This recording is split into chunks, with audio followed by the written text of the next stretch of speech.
can help wash off potentially harmful bacteria from your skin. If you have long hair, it's a good idea to wear it up so it doesn't accidentally come into contact with any of your client's body fluids. Although artificial nails may look nice, they are more likely to harbor germs than natural nails, both before and after hand washing. The CDC recommends that healthcare workers who care for high-risk patients or clients should avoid wearing artificial nails. If you have any wounds or cuts, keep them cleaned and covered. And if you have any rashes or scabs, avoid picking at or itching them. Moisturize your skin.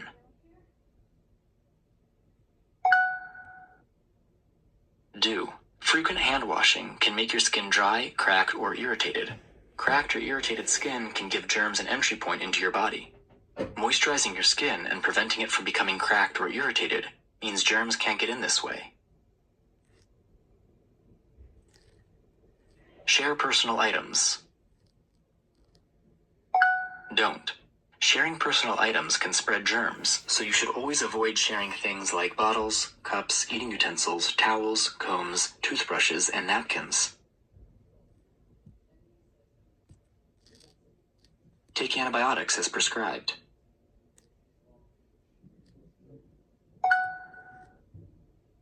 Do. Not taking antibiotics as prescribed can cause bacteria to become resistant to them and make the infection harder to treat.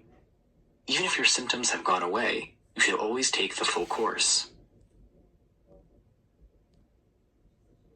Keep your vaccinations up to date.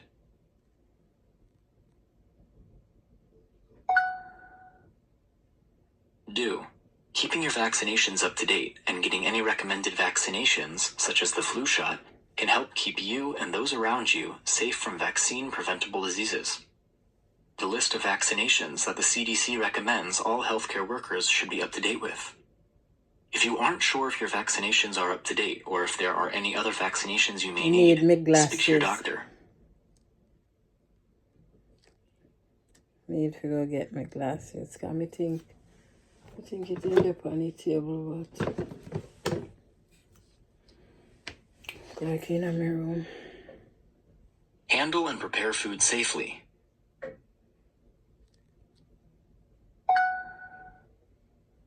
Do.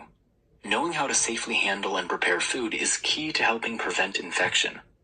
As well as washing your hands and kitchen surfaces frequently, food safety also includes things like making sure you cook or reheat food to the correct temperature, washing fruit and vegetables before eating, and defrosting food in the fridge instead of on the counter. Avoid touching your eyes, nose, or mouth.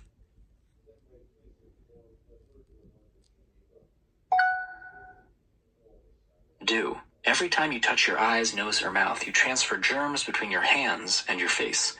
Global health researchers from the National Institute of Health in Bethesda found that on average, people touch their face 3.6 times an hour.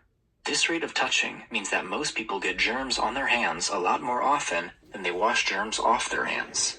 To prevent the spread of infection, it is important to avoid touching you or other people's eyes, nose, or mouth with unwashed hands.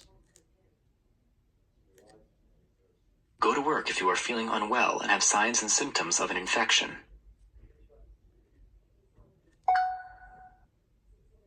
Don't. If you are feeling unwell and have any signs or symptoms of an infection, you should stay home.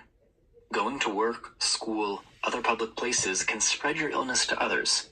You should also limit contact as much as possible with the people you live with to help keep them from getting sick too.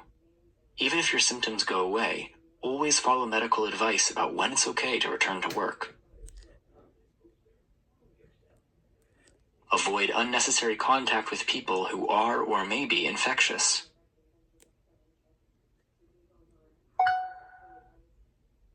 Do. Whenever possible, you should avoid contact with people who are or may be infectious. This could mean things like rescheduling plans with a friend if you know she has a stomach bug, arranging for a client to have a telecare appointment instead of taking them to the doctor's office, or practicing social distancing and avoiding busy times at the supermarket during an infectious disease outbreak. If you're caring for a client or a family member, contact may not always be completely avoidable. In this case, you should try to keep as much physical distance between you as possible. When you do need to have close contact with them, Make sure that you follow all the necessary precautions. If the person has been diagnosed with or is suspected of having a specific type of infection, you should follow any additional medical guidance for caring for someone with that type of disease.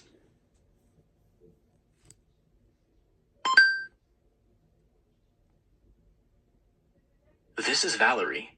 Help her keep herself, her clients, her family, her friends, and her community safe from infection throughout the day. Click on each square.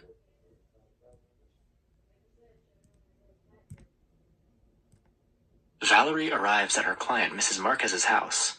After asking her how she is, Mrs. Marquez tells Valerie that the symptoms of her urinary tract infection have gone away, so she doesn't need to take the rest of her antibiotics.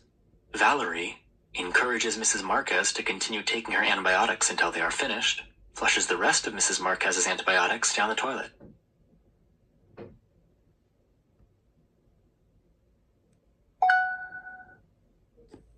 Valerie should encourage Mrs. Marquez to continue taking the antibiotics until they are finished, even if her symptoms have gone away and she's feeling better. Not finishing a course of antibiotics can cause bacteria to become resistant to them and make the infection harder to treat.